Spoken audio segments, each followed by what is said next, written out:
Todd Payette is a very stubborn man. When he wants to do something like come back, not only in bodybuilding, but in life, he does it, and he doesn't let anybody or anything get in the way. And it's really been a pleasure to know and to be a little part of the life of somebody who's got such a great dedication and comeback. When you're at the end of the road and there ain't nowhere to go, and the dark creeps in with its evil grin, and you find yourself about to give in.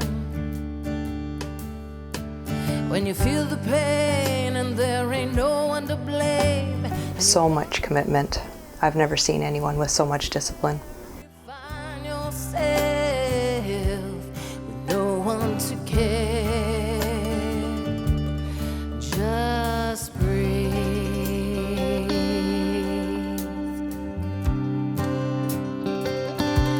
I know it's a long way home, and every battle you fight alone, it's such a long way home. But at the end of the night, the sun will arise on the wounded warrior.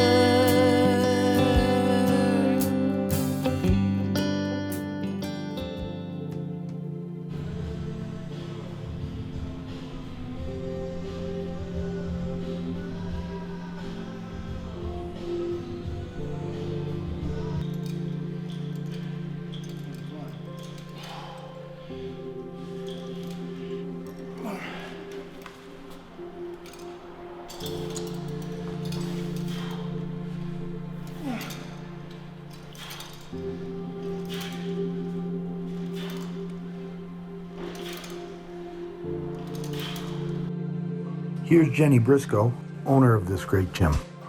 She's been awesome, welcomed me with open arms, giving me a place to train and to train clients.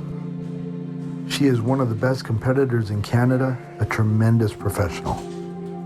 It's really an honor to work with her and also to call her a friend. She's tops. She's an absolute class act. My name's Jenny Briscoe. I own the gym. Well, I've been competing for 21 years, but I've been training for 29. I personally do it because it's me against me, so I like that. I've always been a shy person. I did sports, but I preferred the one-on-one. Every year we try to get better, and it's, it's our own personal goals to get better. I started when I was 26. I'm now older. I get leaner quicker. I know my body better. Muscle maturity. It's the one sport where I think we get better as we get older. What would you say Todd's chances are to win a national masters title at the age of 52? I think it's very good. How tough is it to win a national title? In Canada, it's very hard. Every year they only give out a couple. So the year that I won, they actually gave out 2 for the whole year. Describe for the average person what bodybuilding judges look for when deciding who wins. Depends on what category. Let's say for bodybuilding, they're looking for, I say the X factor, because I'm also a national level judge. So we want the X factor, we want conditioning, full muscle bellies, but lean, but not, well, it depends too. Bodybuilding striated, but say men's classic or female bodybuilding not so striated, so it depends on the class, but it's always that X factor, big shoulders, small waist, quads. Yes, I'll give Todd a big hug when he wins, even though I'm not a hugger. But he deserves one if he wins. Every time we're in the gym, it's phones off, it's super strict, we're not talking, sitting around and talking or going on our phones. It's strictly straight to business, hard and heavy, intense work. I think gaining the confidence and being able to use it in everyday life and not just the gym, I really like that aspect of it. You gain so much confidence within yourself. I've noticed it just with like my relationships, my work, and everything. It's hard sometimes, just like how you view yourself, and the whole aspect of not being able to be good enough, or you're thinking you're not ready, that can be really draining. The analogy I like to use is, I'm like an old car, I run real well, but I gotta warm up first, and sometimes that takes a while. So just keeping covered up keeps the joints and everything warm and helps the blood flow, because it's not like when you're 21 years old, you know, the body's a lot more forgiving. At 52 years of age, I gotta be careful about it. You know, before I'm gonna go into that deep end of the pool, you know, if you're not ready, you're gonna drown. You know, a good coach tells you what you need to hear, not what you want to hear. And that's what you need. We go in there and we warm up set after set, strictly business, and then we do 1 to 2 all-out sets. All you have, that's how we like to train. Hard and heavy, very intense.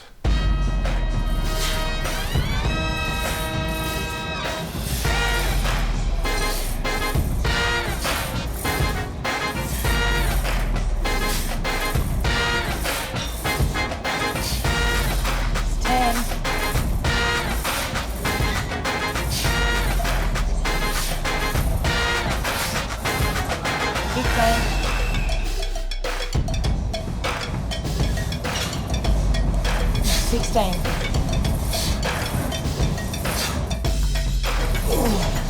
19, you got it. 20.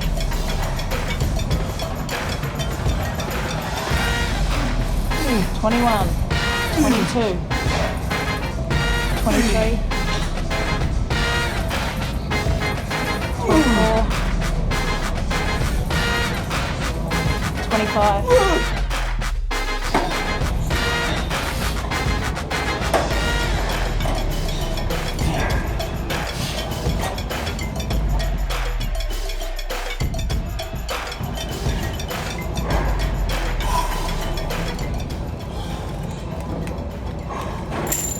Has Todd been helpful to you in the gym? Or has he been this grumpy old man? I'm an old man hanging on the edge of a cliff by my fingertips. Yeah, a little bit of both. No, I'm just kidding. No, he's great. He gives really good advice. He can keep up, that's for sure. It's more of a matter of me keeping up, actually. He's quite the force in the gym. It's nice to have someone to train with that is a lot stronger than you and have a bit of competition. Come on, big man. Championship reps. 1, 2, 3, 4, 5, 6, 7, 8, 9, kind of. Yeah, I call it right. It's just, yeah, it's 9. No. Nice work. See, when people train abs, the misconception is you train abs to get abs, but abs are built in the kitchen. We all have abs. By training abs, it just helps with other exercises. Number 1, gives you that stability for heavier lifts. Number 2, if you actually develop the abs, they will protrude more through the skin as your body fat levels come down. But your body fat, if your diet is not in line, you're gonna have, you could train abs all day and you'll never see them. So it's the old saying, the abs are built in the kitchen. 7, 8, 9, 1 more, up. Up, come on, push, push, push. Dumbbells. The diet, yes. It is unbelievably strict. Because you have to meal prep, you have to be ready, you always have to be prepared, because if you're not, then that just sets you up for failure.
You know, like a lot of people in the mid to late 80s, I was aware of Arnold. I knew who he was. I knew he was a bodybuilder, and I'd seen him in Conan and Terminator and that sort of thing. But it really wasn't until I saw a book of his that he had written called Education of a Bodybuilder that a friend of mine had.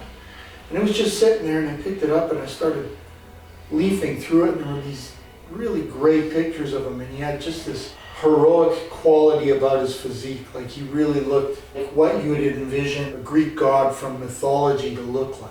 You know, just impressive with fantastic proportion. And I'd always been enamored with superheroes and strength, and as I was coming to the end of my high school athletic career, it had dawned on me, oh yeah, when I was a kid, this was what I wanted to do. And so I asked my friend Scott if I could borrow the book, and I quickly read through that thing. And what really impressed me even more than his physique was his mental approach to things. You know, he was from this little tiny village in the middle of Austria, and, you know, was inspired by another bodybuilder, Reg Park, who was a multi-Mr. Universe winner, and went on to star in many Hercules films. And Arnold saw Reg on the cover of a magazine and said, that's what I want to do. I want to be like Reg Park. And just like he wanted to be like Reg, I wanted to be like him, because I identified with the fact that people were telling him he couldn't do it. You know, he was a 15-year-old kid. His dad was the chief of police, very strict. And he says, I want to go to America. I want to become the best built man in the world. I want to win Mr. Universe, and then I'm going to star in movies. And of course, people looked at him like, you don't speak English, you have a ridiculous name, and you're a skinny 15-year-old kid. But he was so determined. He had this tunnel vision, and he wasn't afraid to put in the work. It wasn't like he just spoke the words and then hoped it would happen. He learned, he ate, he grew, he trained. And everything that he said he was going to do, he did. And what I really, really identified with is I came from my little neighborhood, and from a pretty young age, people had been telling me what I could not do. And it didn't matter in what venue that was. You know, when I would play in high school basketball, I wanted to be able to dunk a basketball. Well, I'm not that tall for basketball, you know, a little under 6 foot. That's a big jump. And people say, you never dunk. And I worked on my legs, and I worked on my vertical until I could do it. And I realized, you know, if you're willing to do the work, there's nothing that can stop you.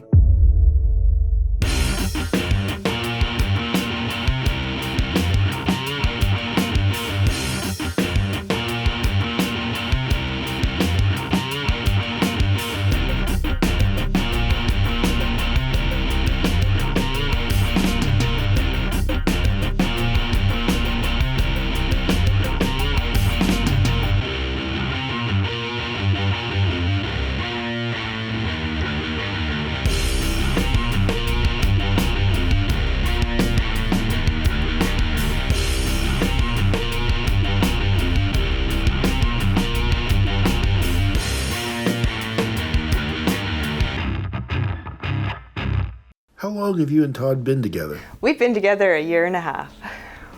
When Todd told you his story, what did you think? He was so honest and upfront that it just showed integrity of character to me. You and Todd live in Fort St. John, British Columbia, and will be traveling to Winnipeg as we work on this documentary. So how do you think Todd feels about returning to his childhood home in Winnipeg? He's pretty nervous. Yeah, it's been quite a long time, right? Many years, and I don't think he left on the best of terms, so it doesn't have a positive feeling to go home right now. If Todd should win, what would that mean to him and to you? It would be a very big deal to both of us. I'd be so proud of him if he wins. And for him, it's just such a huge personal accomplishment. In bodybuilding, the posing routine is really your only opportunity to stand on the stage by yourself and show your body to its best advantage. You get to select the music that you pose to, and you get to select how you display your physique and the poses you choose. You could have the best body in the world, but if you can't display it properly, it's really not going to matter. It is, for lack of a better term, like being a moving sculpture, a work of art. You want to convince the audience and the judging panel that on this day, you are the best. It's not unlike dance. It is bodybuilding as art.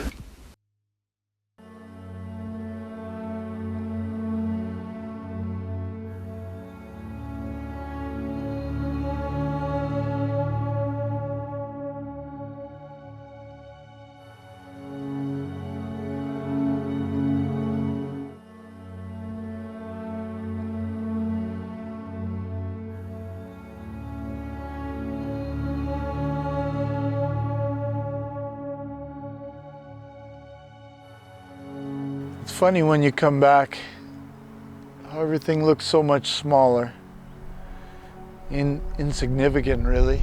I mean, this is just a garage like a million other garages. But my dad, when he would drink, sometimes he wouldn't come home. And the way I would know if he was home, in the morning I would get up and I'd come to this garage. My mom didn't drive, so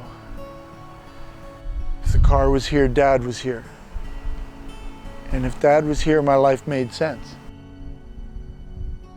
I mean, he didn't deserve it, but he was like, you know, he was my hero.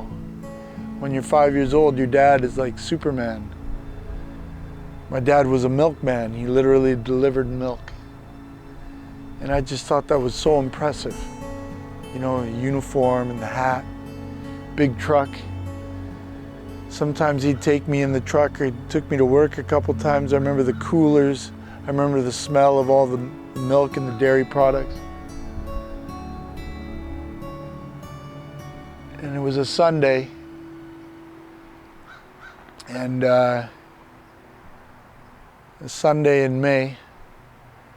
And just like any other day, I got up and I wanted to see if he had come home. You know, I started walking towards the garage, but I could hear the car running, and that wasn't normal.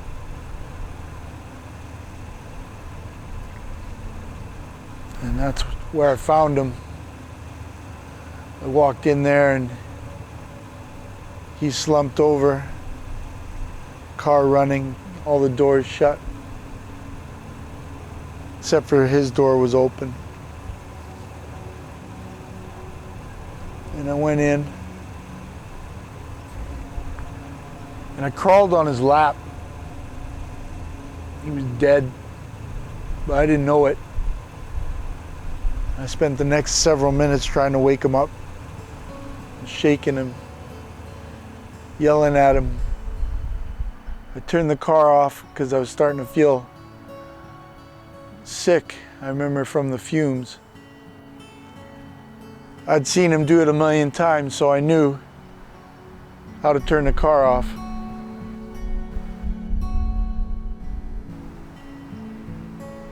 That was the last time I saw him.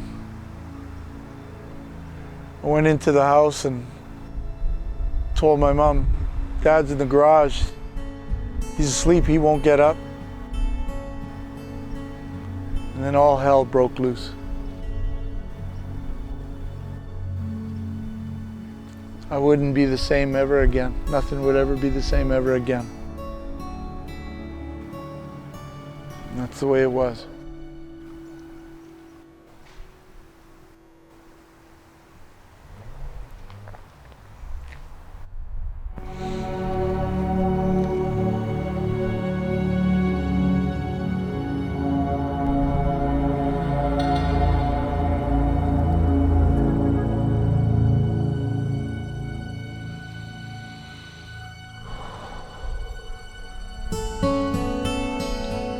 You know, it's funny, the things that are lost on you as a kid. And here he is, there's my dad. And if I look just a little over there, there's my house. I mean, it's right there. You know. And you know, it was the 70s, nobody really talked about nothing. I mean, I see him, and he's there. The next day I'm in school like nothing happened. And a few days after that, I'm standing here. Like, how do you process that? You know, nobody explained shit to me. Nobody said nothing. It was just, he's gone. How do you even understand death at that age? Here's your dad, you love him. Now he's in the ground here. And there he is. And there's his birthday, November 29th. Same as me, I was born on his birthday. Happy birthday. And, you know, I spent too much time as a kid in a graveyard. I mean, we'd play in here. Like, that's not right. You know, sometimes instead of going home after school, I'd just come here. I'd just come here and I'd sit and I'd talk to him.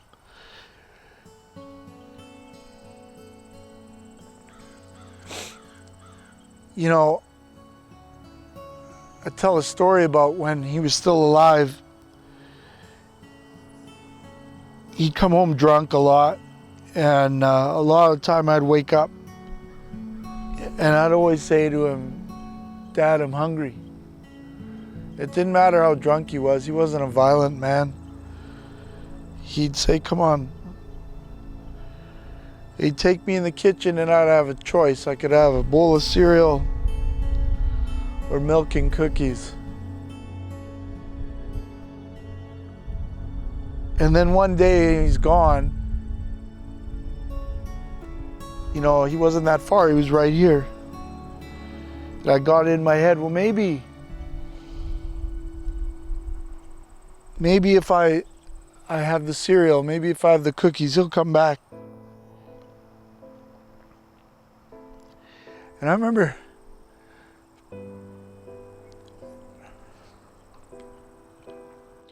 sitting at that table, milk all over the place, because he'd usually make it for me. I couldn't barely lift the damn bottle. Milk all over the place, all over the table, and sitting there eating this cereal and crying. Just saying, just come back.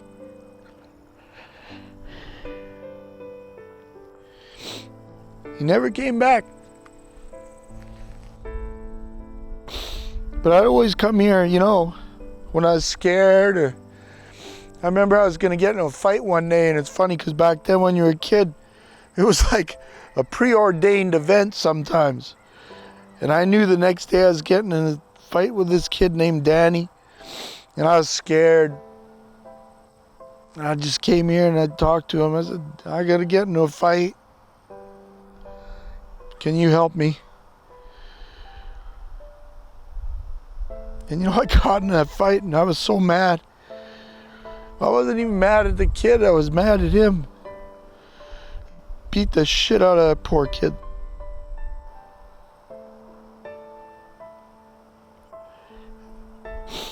But you know, if he'd have lived, I'd have just been him. I'd have just been a drunk. Because when he'd drink and he's at home, my job was to bring him his beer. And every beer I brought him, I'd always take a sip. He knew I took a sip. I mean, he drank with his brothers, he drank with his dad, the whole family drank. And I think he probably pictured one day we'd sit and drink. You know, so sometimes by the time I got to bed, you're 5 years old, doesn't take too many sips of beer and you're pretty buzzed. I would have been just like him. And you know, he was gone and I hated him.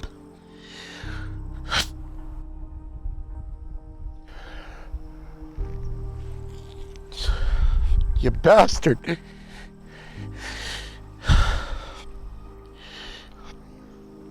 he left me, you know, hated him. All the other kids, you know, they all had dads, they all did shit. I didn't have that, and I was mad. I was so mad. And then one day I thought, you know, had he lived, I'd have been him. So I made peace because I thought, you know, maybe he had to go. He had to go so I wouldn't be him. So I would be more than a drunk. And I've sure messed up a lot of my life. I sure made just about every mistake you can make. But eventually I forgave him. Because he made that sacrifice. And maybe it wasn't an honorable thing, but if he had been around, it wouldn't have been good. So I told myself, you know, one day if I ever win that Mr. Canada or win the Mr. Universe,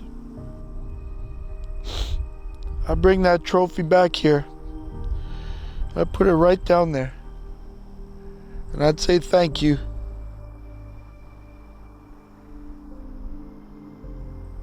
I love you, Pop.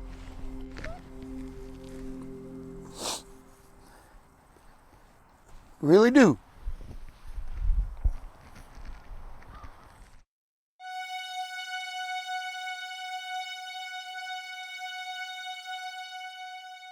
Please introduce yourself.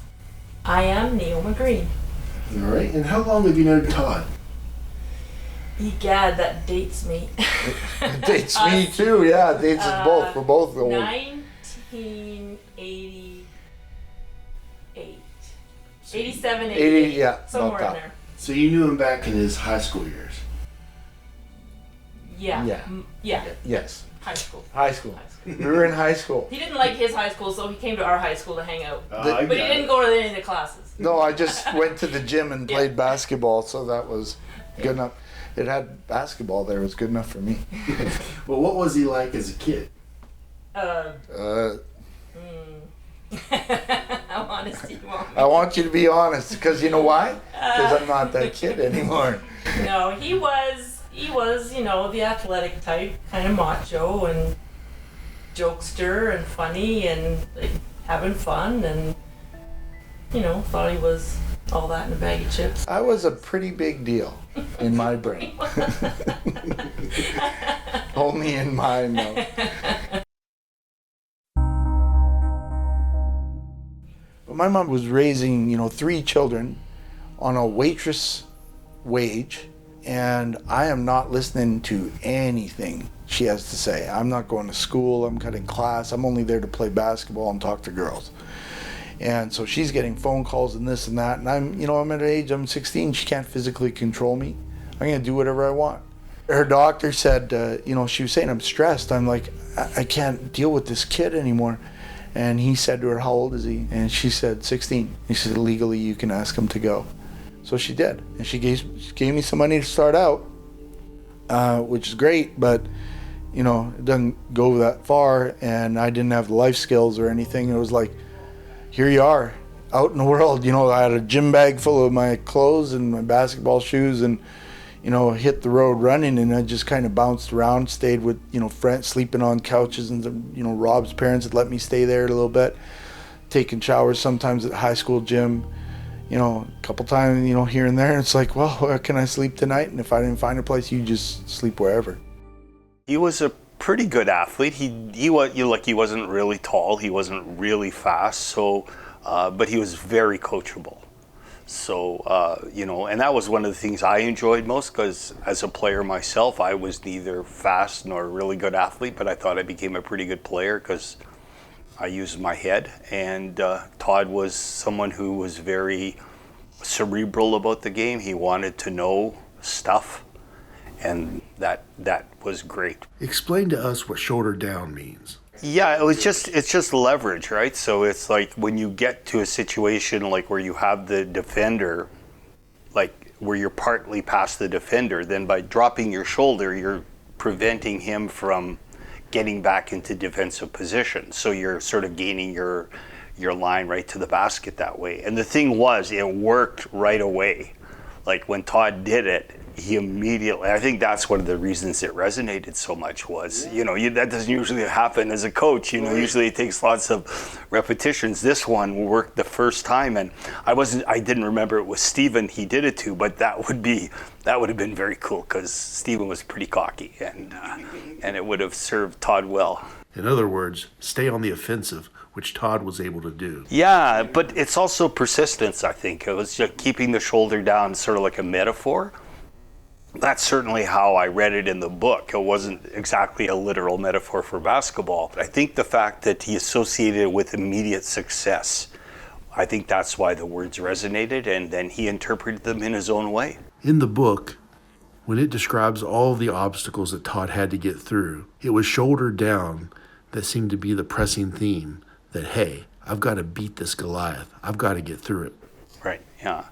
And I'd like to think that I know, like Ken and Orton and I were the basketball threesome that worked at Elmwood at the time, and we were drawn so closely to the guys we worked with there because many of them came from broken families, and basketball was a real positive influence in their life. Many of them couldn't afford to play hockey, so basketball was the sport they took to, and so that's why we had those camps that Todd mentions, where we, when he was still in grade 6, we were running camps to get kids fired up even before they got to the school.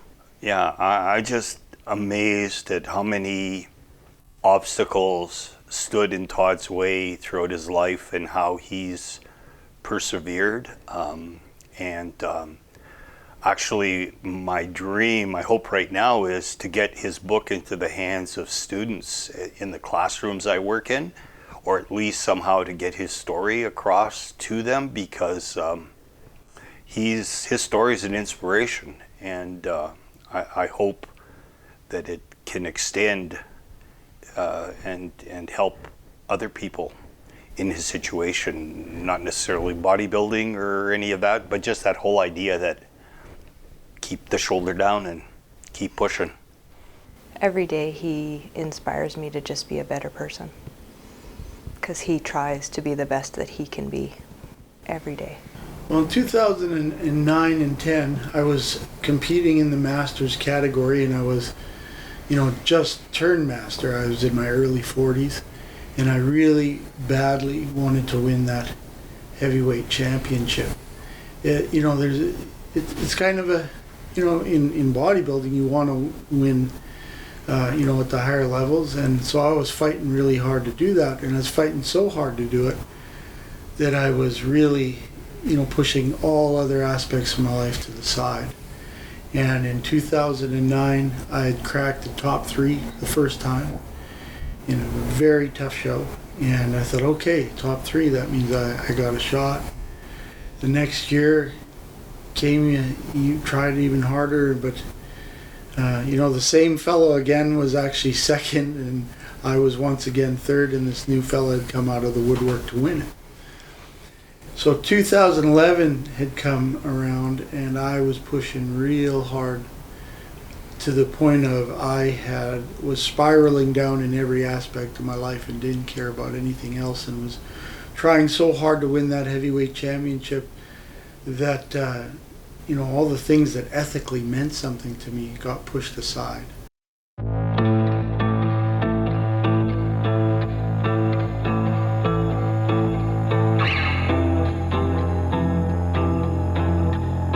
So I was getting ready for a national competition, and I was going through an intersection in downtown Winnipeg, and this great big cargo van ran a red light and crushed my car.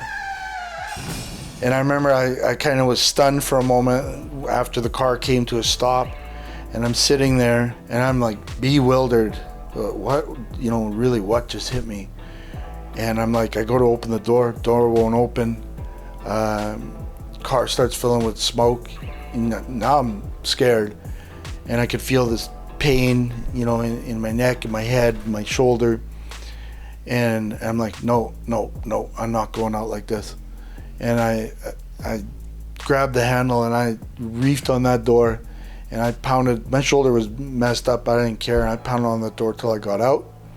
Got out of the vehicle. I looked back at it. I'm like, and that car was like my jewel, and it's like an accordion done. And I'm like, oh, somebody's gonna pay. And I look and I see the van that hit me, and I started like a Terminator walking towards it. Here I come. Yeah, you're gonna pay. And then I just went, ew, and I was out. And I woke up in someone's vehicle. A couple people had scooped me up. Next thing I know, I'm strapped down to a board in an ambulance. They're talking to me and they're trying to keep me conscious. They're asking me questions. Oh, you work out? Yeah, I'm competing at nationals in like a week and a half. They go, oh, is that right? I go, yeah. And they're like, well, let's just get you looked at and make sure you're okay. Yep, you know. They bring me to the hospital and I'm all strapped down and they have a neck brace on me and all this and that. And I'm waiting and waiting. And I remember it's like, I have to go to the bathroom. This is not good, right? And then finally I'm like, well, I'm going. They have one of them little bottles there. So I get up and I'm relieving myself and a nurse comes in the room and she screams at me, what are you doing? And I'm thinking, I think it's pretty obvious what I'm doing. I gotta go. Well, you can't. And I go, well, apparently I can. And she goes, you need to lie down right now. So I finish up and I lie down and she goes, you do not move. And I'm like, whatever, right? I'm pretty full of myself. And she leaves and they're doing all this stuff and they're like, we're taking you for some x-rays. And I'm like, yeah, whatever. And I can tell I'm in pain and I know I'm not doing great. But I'm like, I'm all right. This is no big thing. And then they bring me back into a room and a doctor comes in and he says to me, I'm going to give you some very clear instructions, Mr. Payette. I want you to listen. We're going to take that neck brace off and we're going to put this one on. This one's a little heavier duty. Now you do not move. Do not try and help us. Just let us put this on you. You understand? I'm like, okay. And I remember I had gotten in touch with one of my cousins from my dad's side, actually, that I'd reconnected with, and said, I'm in the hospital. I might need a ride or something. You think you can? And she came down, and so she's there. And they put this brace on, and the doctor says, okay, Mr. Payette, we've done some tests, and he says, I hate to tell you this, but your neck is broken. And I'm like, what? He says, your neck is broken and we need you not to move because if you move, you might not walk anymore. And now all of a sudden, any thoughts of competing are all of a sudden not such a big deal. And my cousin grabs my hand and I can hear her and she's upset. And I just feel one tear. It was a good moment, man. You should have the camera there. It was beautiful. One tear just going down the side of my face and I'm like, trying to hold my crap together. And they go, we gotta do some more scans. We gotta see how bad the break is. We gotta see what we gotta do. All this stuff, and a million thoughts are running through my head. Like, wow, I am gonna end up a cripple. And they come back a little while later and they go, we got some good news. Don't move, but we got some good news. It's not broken. There's an abnormality and you've been hurt, but it's not broken. I go, oh, awesome. So I can compete at nationals. What? I'm competing at nationals in bodybuilding in like 10 days. No, you're not. Yeah, I am. No, you're not. And I said, sir, if I get out of here under my own power and I walk, I promise you I will be on that stage in 10 days. Oh, ego's a wonderful thing. So I'm released, bunch of pain meds, the whole bit, and I'm driving. And all of a sudden I wake up and I bounced the car off the center median, the rental car I had. I'm like, what the hell was that? I must be tired, right? And then more and more often I'm finding myself, I could be sitting, I could be doing something, whatever, and all of a sudden I'm unconscious. No warning, out. And I'm like, well, this isn't good. Then it got better. I would pass out and I'd wake up and I'd be paralyzed. And I couldn't move. I could look, I could talk, I could hear, but I couldn't move a thing. And that would go on sometimes 20 seconds, sometimes a few minutes. But it was at that point I thought, maybe I should go get my head scanned. So I get my head scanned, and they do some preliminary tests, and they said it looks like, and from the sounds of what you have, it sounds like you have a narcolepsy, which is basically a type of epilepsy that causes one to fall asleep or pass out without notice. And sometimes things like this can be brought on by head trauma, which you experienced in the car accident. So you can't drive anymore. We're not going to pull your license, because if we do that, it's really hard to get it back, but you have to promise us not to drive. So I was like, that's fine, I won't drive. And I said, well, what about this competition? And they're like, that's a real bad idea. And I said, well, why? And they said, well, you could pass out, and stress and strain might make that happen. So I went to nationals, and I remember one incident. I'm sitting at the athletes meeting, getting ready to go weigh in, and I pass out. I'm sitting there, and I wake up, and I'm completely paralyzed. And there's a pro bodybuilder that I knew. She's sitting beside me, and she goes, "Are you all right?" And I'm like, "Yeah." And she goes, "You don't look so good." "Oh, you know how prep is. I'm just depleted. I need some water." She goes, "Yeah, you look kind of funny." "Yeah, you know, I'm all right." And in my head, I'm thinking, please, God, don't let them call my class now, because I cannot get up and walk to the podium. And slowly but surely, I felt everything come back, and I was like, oh. And sure enough, you know, I got through it, and I ended up placing third in the country, and was kind of amazed at myself, because I knew deep down how bad it was. It wasn't great. And I remember Gary Bartlett from Muscle Magazine even wrote an article on it. Took the picture of the crushed car, put it in there, and then a picture of me on stage, ta-da! You know, and saying what I had to overcome to be there.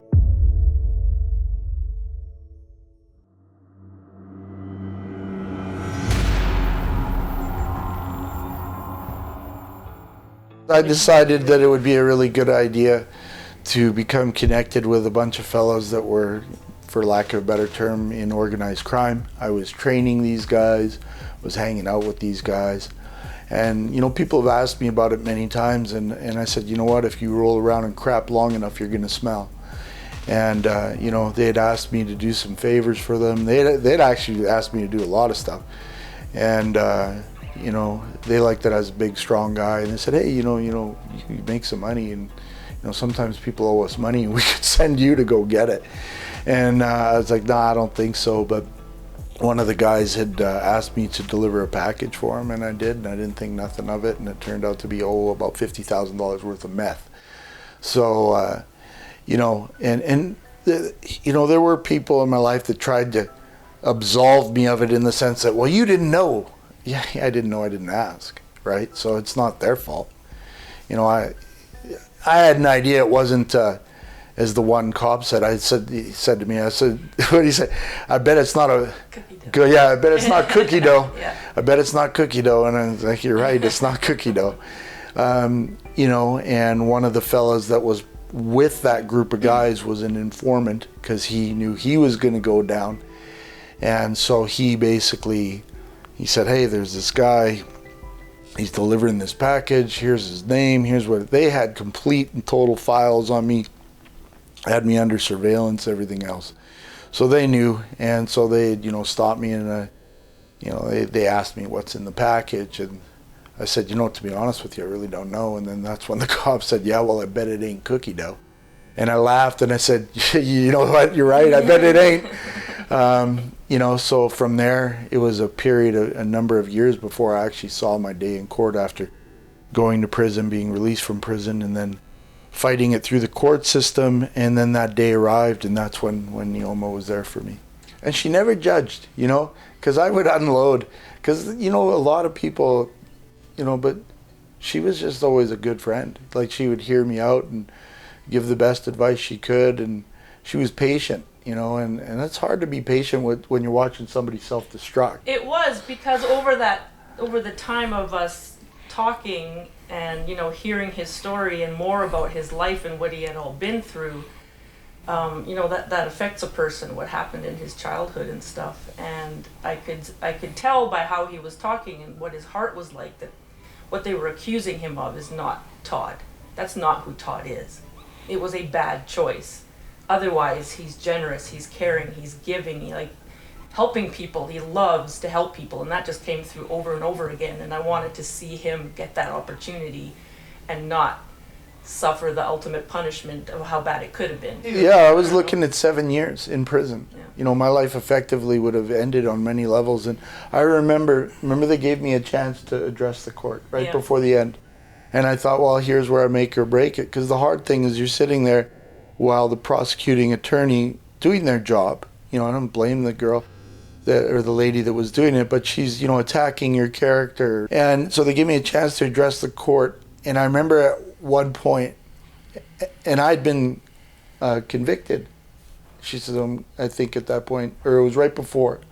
Yeah, it was right before they had the verdict, but she said you could address the court. And it was before she passed the sentence. And so I was telling her about the strides I'd made in my life to fix my life, to rebuild my life. I'd opened my little gym. I'd moved on. And I said to her at one point, I said, you know, I'm not a criminal. And the judge looked right at me and she says, yes, you are. And I said, you're right. Excuse me, I am. And I'm accountable for that. And I sort of continued. And then she read the verdict, which she had decided, and I found out later that in this type of case, this had never happened before. She had decided, remember, it was house arrest. Yeah. 2 years less 1 day, and I had to speak to youth groups and be in the community and do some things that were positive. And I had found out, like I said, after they said that never, with the amount of drugs you had and what you did and what you were convicted of, you should have done at least 5 years. So much so that I found out after the fact from my lawyer that the prosecuting attorney had challenged the verdict after. So here I thought, well, I'm not going to jail. And then a few weeks later, my lawyer got in touch with me. She said, I didn't want to tell you at the time because I didn't want to stress you out, but they actually challenged it, and the judge upheld her ruling. And the reason they challenged it is because they had never, ever not put somebody in jail for doing what you did. You're the only one. And she really believed in you, you know, and I was like, whew, you know, it was the biggest relief in the world. And I remember when she said, you know, you're not going to prison, we're giving you this. Oh, I was so thankful. I mean, it's like you get your life back. And I just remember completely just breaking down 100% at that point. Well, and what said you it was like a miracle. Todd had said you guys prayed before that. Oh yeah. Remember? Oh, yeah. Oh yeah. Did we ever? All about praying. Oh, it was absolutely. You know, it's funny because you see in movies and TV, and often when people, oh God, I'm so sorry. But the truth of the matter was I was really asking.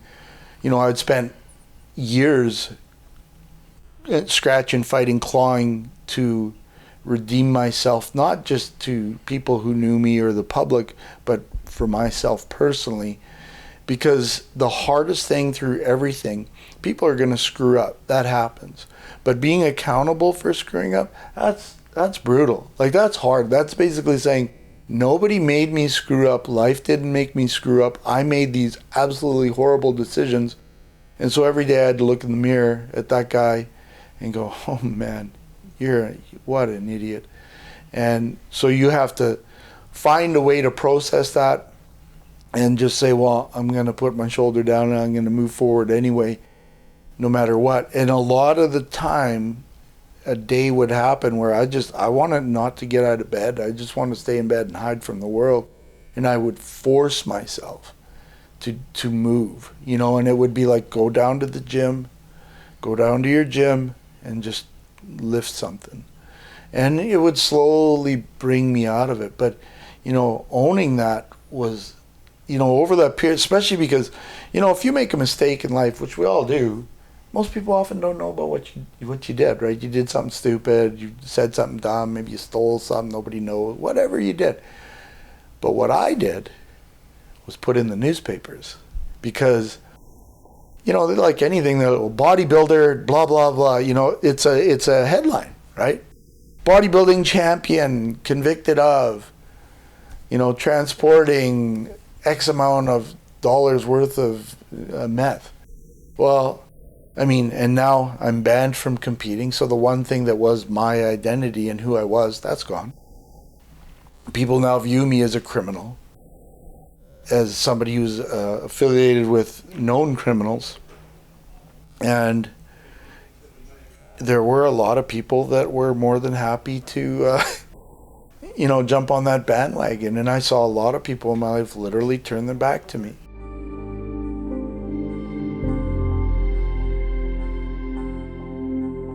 You'd think that jail was the low point, but that actually really wasn't. That day was the low point, because I got there, all my stuff's gone, because, you know, my girlfriend, I told her I'd just sell everything, right? And she did, and you know, because of other things, horrible things I'd done, she's gone. I'm there. My rent is paid up, I think, till the end of the month. I have no power. I have running cold water, and I have no food, no money, no anything. And it was like, the only pain I could compare it to is when my dad died and I found him. It was like this stabbing, harsh pain in my gut, and I was so done, you know. I remember walking around and just, you know, tears streaming down my face and howling like an animal that's hurt. And, you know, I was like, I don't know what to do. And I'm looking to see what I have, and I have nothing. And, you know, I happened to notice that there were these pain meds sitting there. And I was like, that's what I'm going to do. That's the answer right there. And so I sort of just made peace with everything, and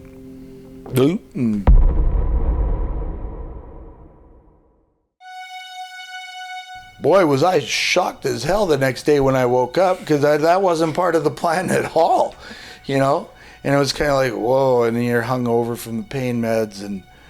But, you know, it was kind of like, again, God giving me like, yeah, idiot, get up, okay? You're here, you're still here, okay? Your pity party done now? Are you done? Feeling sorry for yourself? Okay, let's go.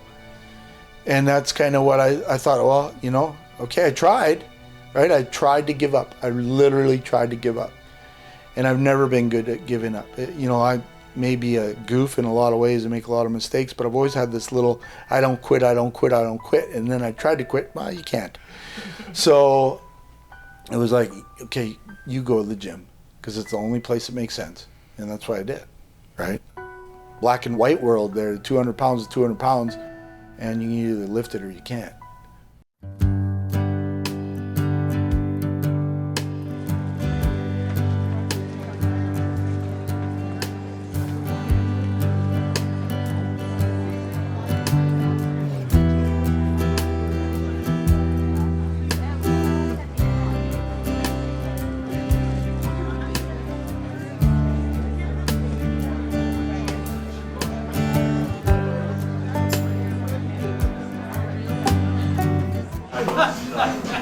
I was like, straight face, straight face, straight face. Great guy. Drawing, incredible. Superman, Batman, Spider-Man, I should say Spider-Man. Incredible artist. The guy is gifted beyond belief. He has been famous for this throughout his whole life. There's been nobody in Elmwood that I've ever met, no one from any community nearby, that can draw like this man right here. I haven't done it in years. Yeah, but it doesn't matter. How he does it is amazing. His arms are almost as big as mine. Almost. No, I'm talking about the guy in the drawing. Yeah. When I train, I picture looking like Jamie Zalatan. Like, man, if only I looked like Jamie, that'd win the My Mr. brother Universe. says to say hi. Oh, Here, I'll man. show you a picture of him. Well, I finished the book last week and I cried. It meant a lot to me. I'm very passionate about coaching and teaching, and the thing about Elmwood was that was, of all the schools I taught at, because I ended up moving into, I'd say, more affluent areas later in my career, being needed and being important to kids was so important to me and some of my colleagues like Ken and Orton Harrison, another guy I coached with. And so knowing that I had any impact on someone like Todd in his life means the world to me. It is never too late to rebuild your life. Your life starts today. Whatever point you're at in your life, it starts again today, each day. And it really is important if you, as they say, get out of your head and get into your goals. You can do it. You can make tremendous strides. And I'm thrilled that Todd has put his whole story, which has many ups and downs, out there for people to understand, because I think it's a very inspirational story of his life. When I was first trying to do my part to help as he was feeling really low and down, I knew he could do a lot better, but he's already climbed to heights that I didn't dream of at that point, like the universe and now the Canadian national competition.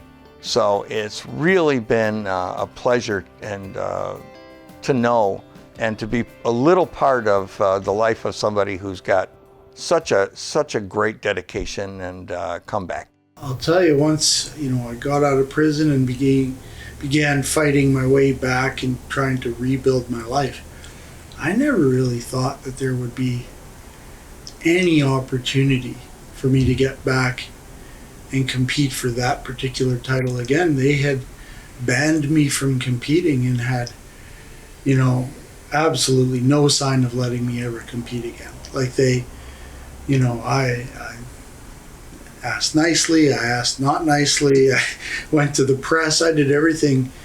But really, it was good that they didn't let me compete, because I needed to learn a lesson, and what that lesson was, because I thought, well, okay, yes, I was arrested, but what does that have to do with this competition, right? They're not a court of law. How many athletes get arrested for things and are still allowed to compete in their chosen sport?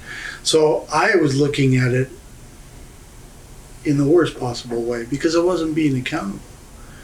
Once I realized, okay, idiot, if you wouldn't have done what you did, you wouldn't have been arrested. And if you wouldn't have been arrested, you wouldn't have been banned from competing.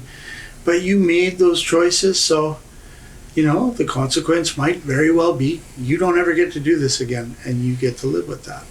And once I realized that, it was like a weight being lifted off my shoulder, and things started to change, and I gradually got the opportunity to start competing again.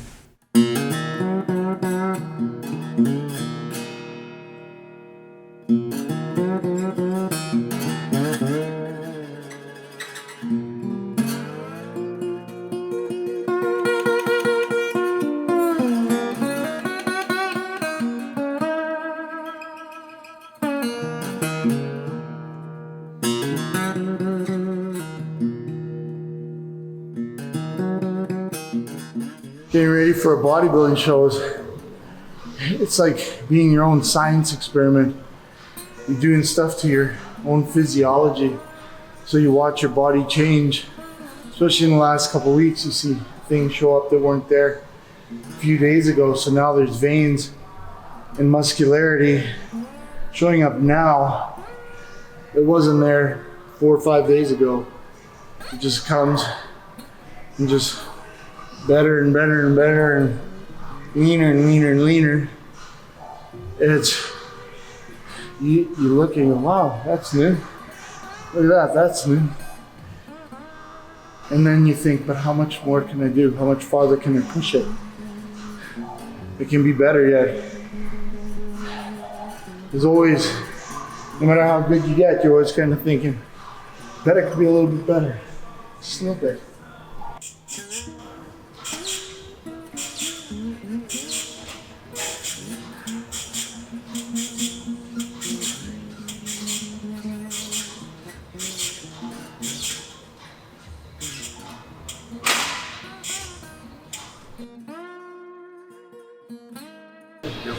I cut the weight down to about half and just rep out, flood the muscle, which we're working the deltoid, with as much blood as possible. in a way, even though it's lighter, it's way worse. It's like prolonged agony. I guess I better lift it. You're gonna look pretty funny. Put the weight on there. Oh, not moving. Oh, it's definitely not light.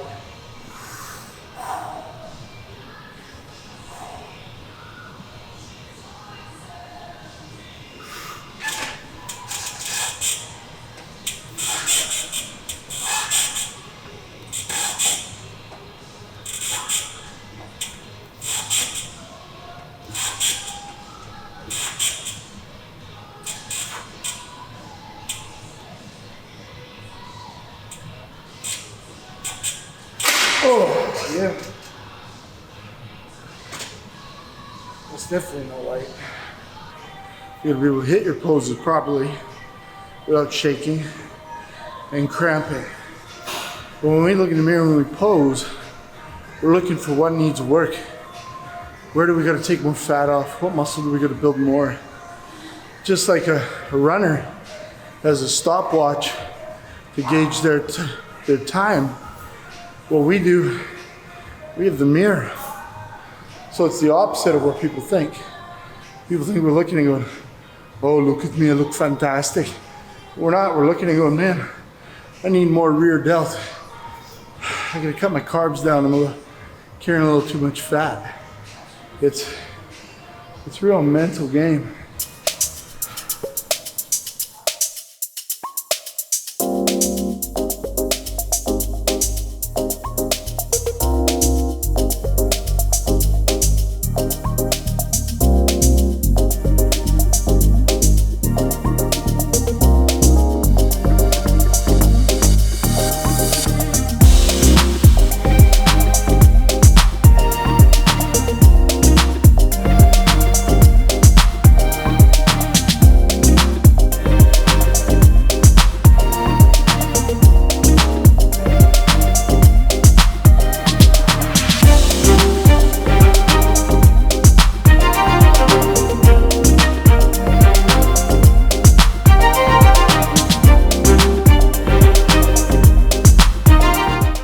This event is a professional qualifier at the Canadian national level.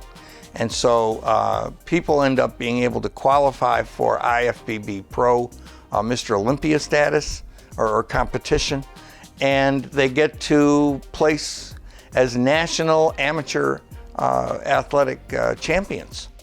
I absolutely hope he wins, just so I can cheer him on from the sides and watch the whole thing unfold. I think it would be amazing. But just his day-to-day life, everything he's accomplished is already a win. Well, it's been a long 10 years. Actually 11 years since I stood on this stage at a national championship, that is. And here I was, the Final Four. Before I went on stage, I was thinking, this is pretty good. This is awesome. Top 4. Maybe I'm 4th or 3rd or even 2nd. That'd be great. After all, 3rd was the best I'd ever placed. And then I started to get a little bit upset with that because I thought, no, 4th isn't good, 3rd, 2nd, no, not this time. It's been 10 years, 11 years. Today I'm winning. No disrespect to the other guys, they all look great. In fact, they look so good, that's why I was thinking, top 3, top 4, that's pretty good. But all that time in the gym, all those years of pain, sweat, anger, no, it was going to be different this time. And I started thinking of a lot of things while I was up there. Not just hitting my poses and not just about some of the cramping that was starting. I started thinking about my dad. I started thinking about all those times that I was angry and hurting and all the mistakes I made. And I started to think, not many people get a second chance. This really was my redemption. This was it. This was my shot. And I knew that at least for myself, that if I could win here, I'd be able to prove to not only myself, but to many other people that I wasn't just that bum from the neighborhood, that kid, that dropout, that homeless guy, that ex-con, the criminal, the bad guy. This meant something. This was more than just a bodybuilding contest for me. Not just for myself, but I wanted to show to other people that, you know what? You can get knocked down. You can be beat up. You can make horrible choices in life, but you can come back. If you're willing to put in the work, if you are willing to own your mistakes and be accountable and blame nobody else, look in the mirror every day and say, yeah, I did that, but I can be better than that. And I can move forward. I can put my shoulder down and I can get through anything because I can. I've been doing it over and over. So when you're the last man standing on that stage, 4th place is announced, 3rd place, then there's just 2 of you. And then you know. And I knew. Today was my day. Today I'm the champion. And all the pain and all the hurt didn't matter anymore. And I knew this, that if I could do it, absolutely you can do it. Absolutely you can do it. Never quit. Never give up. Put your shoulder down and move forward through that obstacle.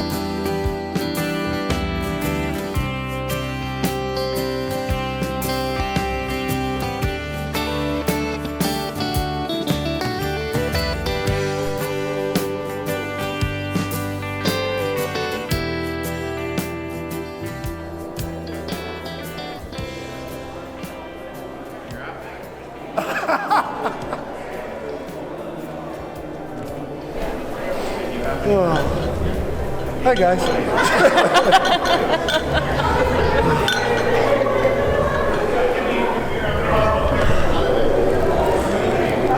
This is all right there. It's all right. Where's my cookies? I didn't bring cookies. That was a hard show. That was some really, really, really good guys. And it was a pretty damn good feeling when they announce your name as the winner.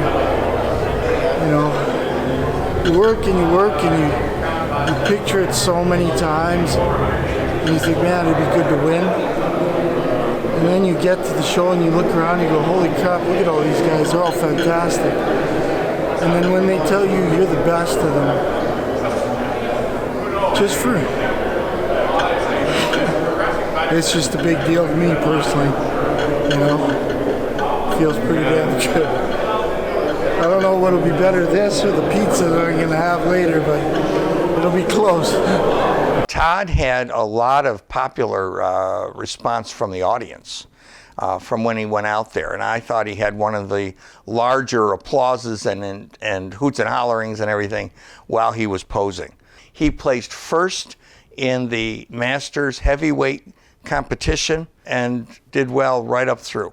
So, you know, I think, you know, he fared very well today. Todd Payette is a very stubborn man.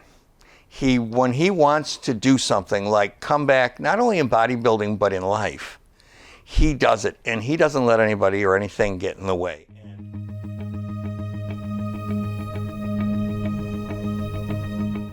Can you explain for us about the category you won? Well, the Masters 40 plus category is very, very tough class because you have the true, you know, veterans competing, guys that have, you know, these are not new guys.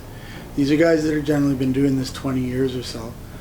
And, you know, for bodybuilding, a lot of guys hit their stride in their 40s. So it's funny to come back and win that category in my 50s. That doesn't happen very often. You know, to come back and be competing against guys that are, you know, can be several years younger than you, up to, for me, over a decade younger. I mean, by that point in someone's career, they know how to get in shape. They've built lots of muscle. They know how to pose. You know, you're not just beating guys that are kind of new and thought, hey, I'm going to enter a bodybuilding show. So it's a tough, tough class. And of course, just like a lot of sports, heavyweight is a tough class. You know, it's not an easy class to be going into.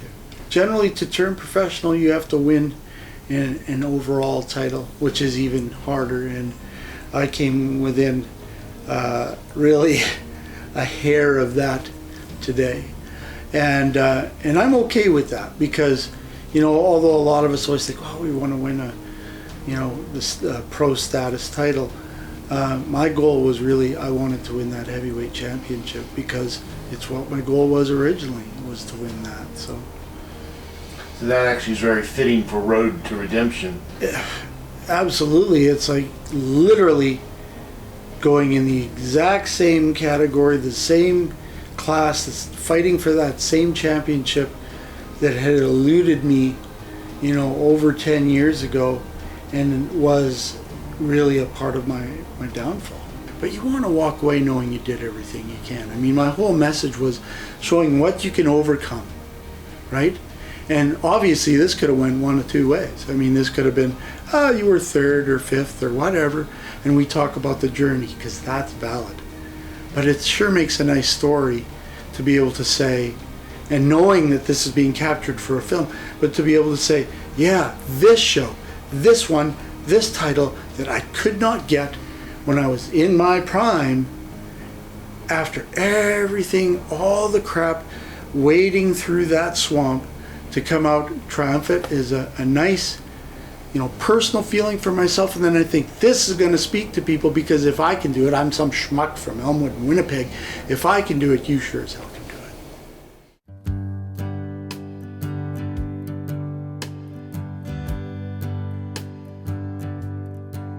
When you're at the end of the road and there ain't nowhere to go, and the dark creeps in with its evil grin, and you find yourself about to give in. When you feel the pain and there ain't no one to blame, and you wallow there in that deep despair, and you find yourself no one to care. Just breathe.